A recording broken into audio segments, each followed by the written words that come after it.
Dalam amanatnya, Agustina menekankan bahwa dalam memperoleh wilayah bebas korupsi, WBK bukan hanya tanggung jawab level pimpinan, tetapi juga tanggung jawab semua unsur di dalam suatu lembaga.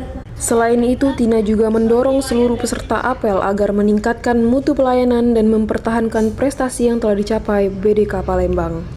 Saat ini BDK Palembang menjadi salah satu satker yang diunggulkan untuk mengikuti penilaian ZI menuju reformasi birokrasi Kementerian Agama 2025-2029.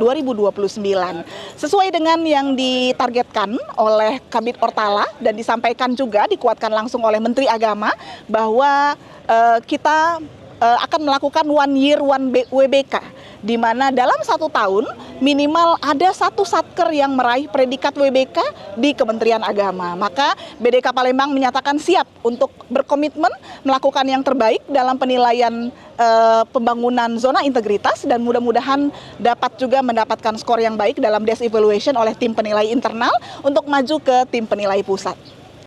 Apel yang merupakan kegiatan rutin setiap Senin ini diikuti oleh seluruh pegawai BDK Palembang dan berlangsung secara tertib.